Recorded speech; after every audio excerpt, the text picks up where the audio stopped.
Ali mu byokya ku weekend ziri essaawa ziri eddakiika ziri 34 ezakayita ku ssaawa 2 gwe yakatweyungako munnange osanze twatandise dda atukuwa amawulire gonna agabadde mu week. Kale tukyagenda mu maaso weekend ewedde ku Lwokusatu. I think it was Wednesday. Twajjukira ku emyaka ebiri bikyanga Paasita Yiga ava mulamu bw'ensi eno. Yes. One of Masumba boyinza okugamba bali entertaining. Very. Bantu bangi bavudde mu bulamu bw'ensi eno naye okwewangulira omukisa ogw'okubanga obadde omusanyusa omulungi ogw'okujjukirwa. Tusobola obeera mu bulamu tulivinza obulamu naye munaye Katonda waliwo Katonda baatwala ne bagenda bwe batyo naye omuntu okufuna omukisa nga omuntu akyasobola omujjukira ate nga bw'omujjukira balina bye bakujjukirako kyanjawulo nnyo. So anyway bamusabira ku Lwokusatu ku church awo abaana bakolanga naye bajja so twagasegasa abantu abenjawulo bamwogera ku buli omu alina emboozi ey'enjala bamweyana yabaddeyo ate bandi babadde batono kati ate abaana ba TV bebadde abangi n'abayimbi tebabaddeyo Nduga bamuyitani yabamweyana oba kyali ku mobilization simanyi abayimbi tebabaddeyo naye aba TV babaddeyo so twageza kugattagatta buli omu kyamujjukirako ne kati era bameka bamweyana takyagenda mu church nabbi omukazi ali mu America yagenda mu America ali mu America bena simanyi abayimbi b'omusumba bangi abayimbi bamusumba bangi bala nashitandi yabaddeyo damali yabaddeyo ono mwana ono yakaddamu abayimbi bonna ndoza n'abako yani Jackie Brisson adenga yaliko ne presenter kati agatta bibiri alenzo bayajidde nnyo mba presenter okusinga bayajidde mbayimbi naye kale aba presenter babaddeyo ne twagerako nabo abenjawulo ne babako bagabanako nabyo bemwogerako yaddawo omwalo oyo yali agamba ati gyali wakaina foundation yabira sedize kubusabala yaina foundation kati bye yaddambi ebyensi ebyaffe byabivaamu yali ayagala kudda n'endowooza naye nga ajja kudda kale sooka tuwa emboozi eyo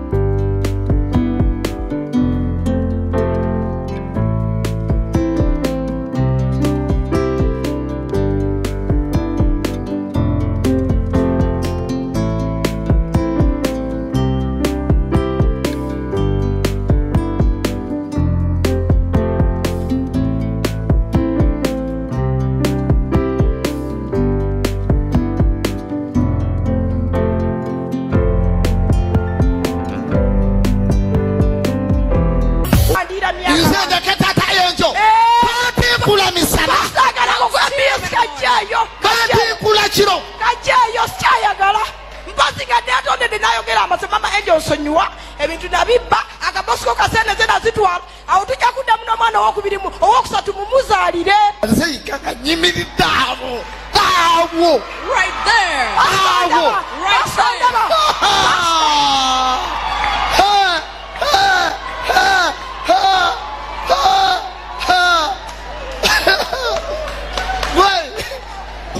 sinaba kufuna muntu a replace nga kifo kya Musumba Yiga sinaba mufuna taliyo he was a different man nze omusajja nga tasobola kundeka nga nkaaba tasobola nasobyanga omuntu at one point nenvaawoko naye wallahi BS n'ogenda ku mmuunu Musumba Yiga welcomed me nga nkomawo yalabanga nkaaba nangamba jangu teyanganya yayagala nnyo mbere musanyufu era yambuuzanga nnyo oli otya oli bulungi nze nga sibola simanyi he was a big deal I'm telling you he was real ate nga Paasita Yiga yali boss atatiisa nti nga tagoba okitegeera nga wemubeera waneno nga yinza okugamba Simon nkugobye todanga wano todanga mukulinya ku kizimbe kyange tokolanga bwoti ne bwoti fuluma genda n'ofuluma bubi nnyo ne munnange bw'otuuka enkeera nga kkubira gwe Simon oliriddawa nkulinze sikulaba okitegeera noga ati muzeeyi wangobye yinza Yiga nga nkugoba Paasita Yiga nga ye muntu afaayo nti ng'ayinza okukeera ku makya nga oba nkugamba nti nga tafuna mirembe nga tannabalaba ngera sokera ku machana agenda mu inbox ye buli omuntu atandika omukubira oliridda wanga tonnalabika mujjekke Kawaala kino okitegeera.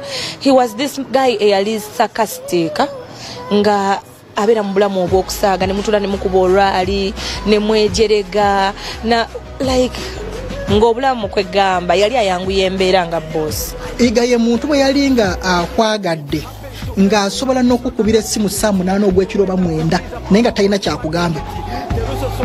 Otegeera nga ye akukubira essimu saa 8 oba 9 ogw'ekiro naye nga talina kyakugambye era abaana bakimanyi. Paasita Yiga ye muntu eyali alwawo nnyo okufuna trust mu musajja. That's why ne bw'olaba ku show TV ojja kulaba nga 80% abakozi baali bakazi. Trust ye kwegamba mu busajja yalwangawo nnyo nga era Paasita Yiga okuwa trust nnyo wano abantu bayali beesiga nnyo bashaani baani nga baludde nabo mu revival. Yes. Naye nga bw'oba ovudde eri ng'alwawo nnyo kwesiga. Omugenzi, he was one of the controversial men I have ever seen. Nti ekintu gwe kyolaba kye bavulumirira ye kyaba asinga okwagala. Paasita Yiga bwe yaliga wetadafira waliwo olwo yali angambye ayagala kuleeta programu emboozi y'emagombe ng'okuba essimu n'oyogera n'omufu n'akubuulira ekyamutta oba otegeera kakati he was that kind of controversial person oyagala mwagala jibba saba ng'omuntu okuba ku ssimu ku mpewo ne bakuconnectinga n'ogamba kojja wange yafa njagala kwogerako naye mubuuza ekyo nno kale tuwumula mirembe kale awo nga tuvuddewo